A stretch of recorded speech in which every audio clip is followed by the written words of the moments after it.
Amigos, hermanos, todas las personas que aman la revelación de Cristo, soy Lucas Márquez, su servidor desde Chile, Sudamérica, más precisamente en la ciudad de Viña del Mar, a todos aquellos que tienen hambre por la palabra de Dios y pretenden caminar en el diseño del nuevo pacto. Los bendecimos, la gente de España, todos los inmigrantes latinos que viven por los países de Europa dispersos, congregándose en pequeñas iglesias, también en Australia, un país amado al cual he visitado en varias ocasiones, también los Estados Unidos, todos los estados donde hay latinos que puedan oír esta palabra y tener un avance en un mejor servicio a Dios.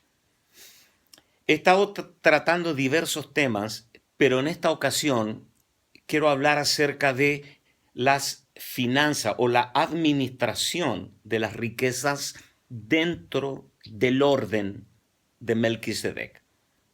Melquisedec es un tipo de Cristo. Es bueno averiguar que a quien Abraham le dio los diezmos de todo en Génesis 14, ¿quién era realmente ese Melquisedec? Tipo y figura, sombra de Cristo.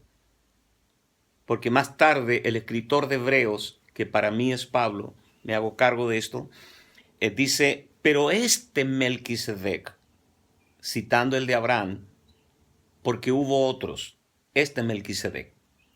Ahora, tengo algunas preguntas para hacer. ¿Está bien darle a Dios? ¿Es bíblico dar dinero y riquezas a Dios? Si la pregunta es afirmativa, hay una segunda pregunta. ¿Cuánto es justo dar? ¿Cuánto le debemos dar a Dios?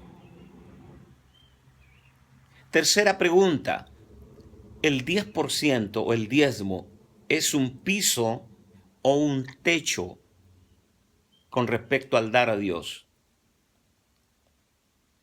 Otra pregunta.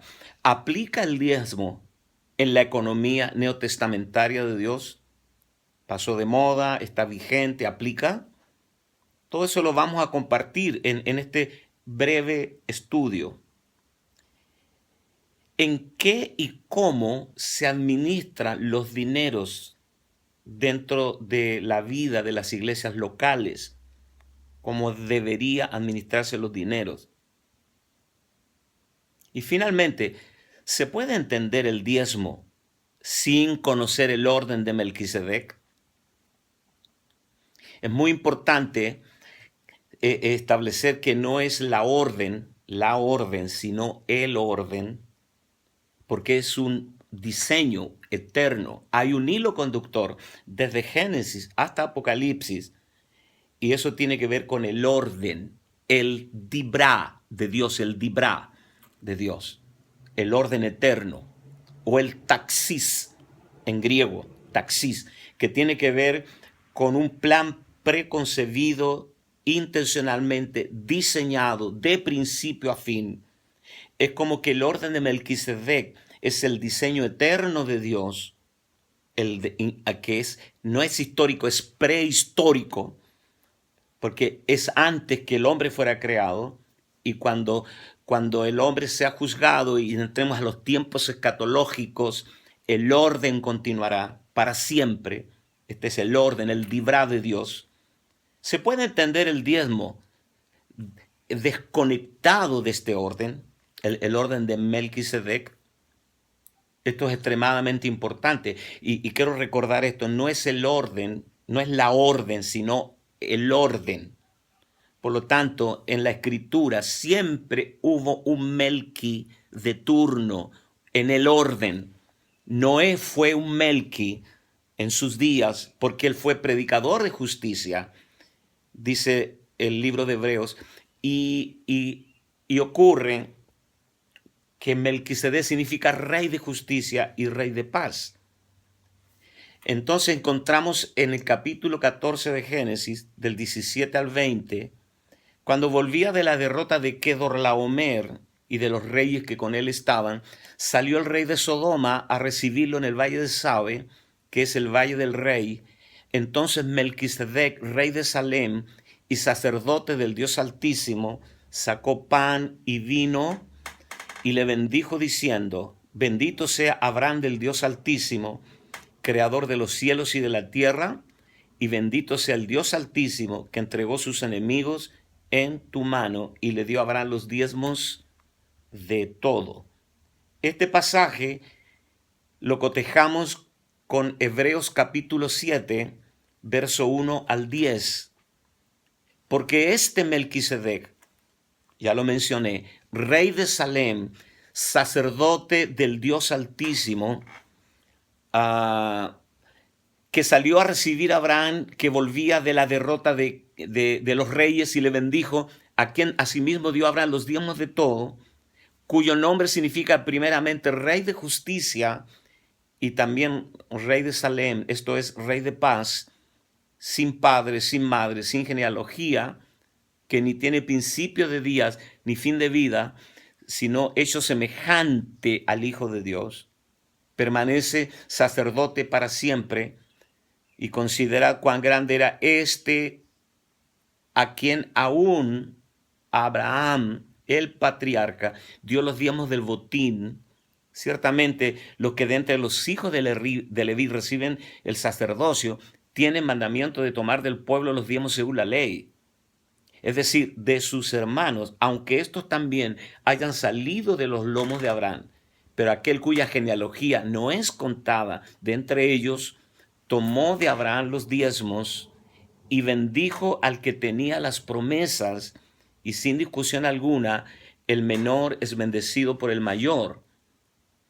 Y aquí ciertamente, aquí, donde tú y yo vivimos, reciben los diezmos hombres mortales, pero allí uno de quien se da testimonio de que vive, y por decirlo así, en Abraham pagó el diezmo, también Leví, que recibe los diezmos, porque aún estaba en los lomos de su padre cuando Melquisedec le salió al encuentro. Vamos a considerar acá la ley de la primera mención. Lo primero que se habla de Melquisedec y lo último que se habla de Melquisedec en Hebreos capítulo 7 está vinculado a 5 cosas. Número 1, Abraham, el padre de la fe. Número 2, Melquisedec, rey y sacerdote. Número 3, el pan, la palabra. Número 4, el vino, el espíritu. Y número 5, los diezmos, la honra con las riquezas.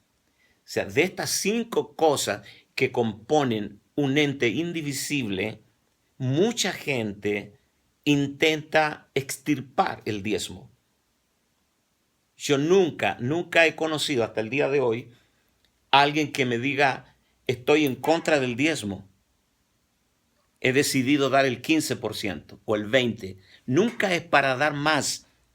Están en contra del orden de Melquisedec para no dar.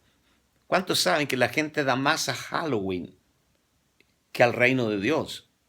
Nunca en toda la historia de la iglesia, en 2000 años, la gente ha dado tan poco. Por estos maestros que no entienden lo que son las finanzas y que somos administradores de lo que Dios nos da, que Dios es el dueño de todo, no del 10%, sino del 100% de todo. Entonces, esta es la ley de la primera mención. ¿Por qué hay gente? Yo quiero poner un ejemplo muy doméstico. Si tú, querido hermano, vas a un congreso durante 3 o 4 días y tomas apuntes en tu cuaderno y apuntes de todas las conferencias que se dieron en ese congreso, y luego regresas a casa con tu cuaderno y lo dejas sobre la mesa, y un día en la mañana tu esposa toma el cuaderno y empieza a leer los apuntes, no va a entender mucho porque ella no estuvo allí. Pero cuando tú lo lees entiendes todo porque tú estuviste en el congreso. Abraham estuvo allí, tú no estuviste allí. Por eso la lectura que tú haces a 4000 años de distancia puede ser muy sesgada. Por eso se nos dio el Nuevo Testamento, el Nuevo Pacto, para que tú tengas no solo la sombra, sino también la sustancia en el Nuevo Testamento. ¿Qué significa dar en el orden de Melquisedec? Dar en la justicia. Este tema de la justicia, dar tiene que ver con ser justo. Hay quienes reparten, dice Proverbios, y les es añadido más, y hay quienes retienen más de lo que es justo y vienen a pobreza. Yo recuerdo hace algunos años atrás vino uno de los grandes ejecutivos de Hyundai a Chile y lo abordó el periodismo y le preguntaron ¿a qué usted debe el fenomenal desarrollo económico de Corea? Y este señor que no venía a hacer una campaña evangelística, él era un alto ejecutivo de Hyundai, él simplemente dijo, se nos reveló el diezmo. Y los periodistas no entendieron nada. Y le explicó, le dijo, el 10% de todo lo que producimos le pertenece a Dios. Me encanta escuchar testimonios como a Neymar, el futbolista brasilero, que un periodista le dijo, oye, tú diezmas, tú le das tu 10% a la iglesia. No será mucho ahora que él firmó por el Paris Saint-Germain. Imagínate tú todo el dinero que se mueve allí. Y Neymar le dijo, mira, cuando yo comencé a jugar a la pelota era un niño pobre que no tenía nada, nada de lo que tengo ahora. Todo lo que tengo me lo ha dado Dios. Así que, ¿quién le da a quién? Dijo Neymar. Yo le doy una pequeña parte de lo mucho que Dios me ha dado a mí. Segunda de Corintios, capítulo 9, versos 5 al 9. Por tanto, tuve por necesario exhortar a los hermanos que fuesen primero a vosotros y preparasen primero vuestra generosidad antes prometida, para que esté lista como de generosidad y no como de exigencia nuestra. Por esto digo, el que siembra escasamente, también segará escasamente, y el que siembra generosamente, generosamente también segará. Cada uno dé como propuso en su corazón, no con tristeza ni por necesidad, porque Dios ama al dador alegre. Y poderoso es Dios para hacer que abunde en vosotros toda gracia, a fin de que, que teniendo siempre en todas las cosas todo lo suficiente, abundéis para toda buena obra. Como está escrito, repartió, esto lo dice David en uno de sus salmos, dio a los pobres, su justicia permanece para siempre. Este es un tema de justicia, su justicia permanece para siempre. Romanos capítulo 3, versos 25-26 dice, a quien Dios puso como propiciación por medio de la fe en su sangre para manifestar su justicia a causa de haber pasado por alto en su paciencia los pecados pasados, con la mira de manifestar en este tiempo su justicia, a fin de que Él sea el justo y que el que justifica al que es de la fe de Jesús. Este tema de la justicia, ¿cuánto es justo dar? Esa es la gran pregunta. ¿Cuánto es justo dar de lo que Dios te da a ti? Vamos a tener que resolver el orden de Melquisedec dentro del contexto de la justicia divina. Jesús está hablando acerca de la justicia y en Mateo capítulo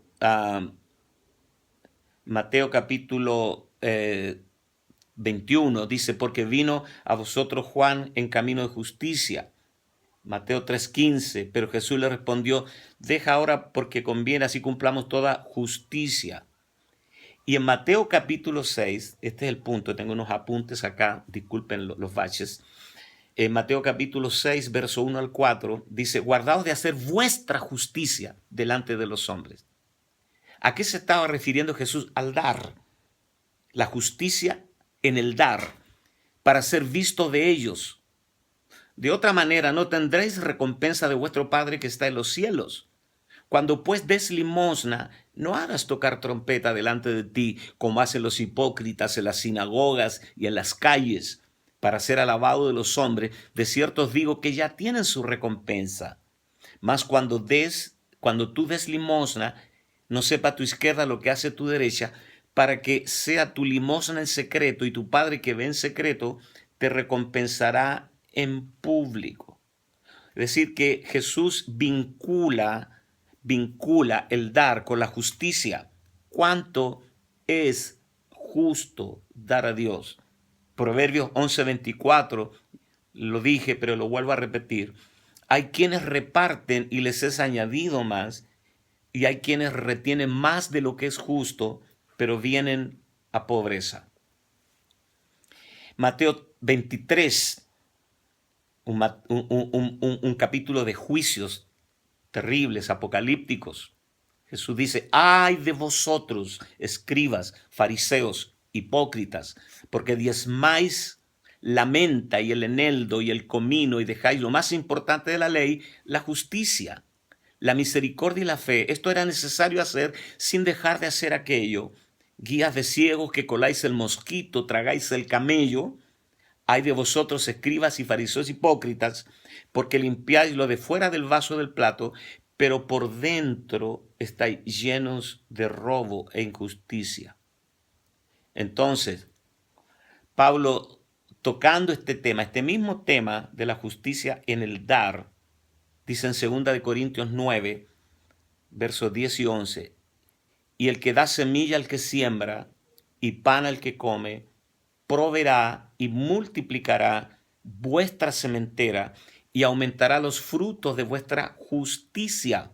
¿Notas que vincula el fruto de la justicia con el dar, para que estéis enriquecidos en todo para toda liberalidad, la cual produce por medio de nosotros acción de gracias a Dios? Liberalidad, haplotes en griego, simple, sencillo, singular, y denota simplicidad, sinceridad en el dar, sencillez manifestada en un corazón generoso, liberalidad, generosidad, bondad, etc. En 1 Corintios capítulo 9, versos 13 y 14, dice, ¿no sabéis que los que trabajan en las cosas sagradas comen del templo y que los que sirven en el altar del altar participan?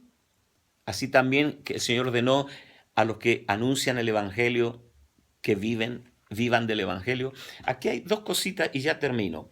Dos cositas. Vamos a dejar algunos puntos pendientes para la próxima conferencia, pero yo estoy claro que no se puede agotar un tema en 15 minutos. Pero Pablo le escribe a los corintios acerca de predicarles gratuitamente. Dice, yo les predico gratuitamente. Y mucha gente se toma de esto para explicar erróneamente que los que predican la palabra, los pastores, los apóstoles, los profetas, no deben vivir de las finanzas que proveen las iglesias. ¿Por qué Pablo es a la única iglesia que le escribe esto a los corintios? Porque era una comunidad gentil. Los judíos no tenían problemas. Para que tú seas judío, tú necesitas entender, primero, circuncisión. Una persona que no está circuncidada no es judío. 2, tiene que guardar el sábado. 3, tiene que diezmar.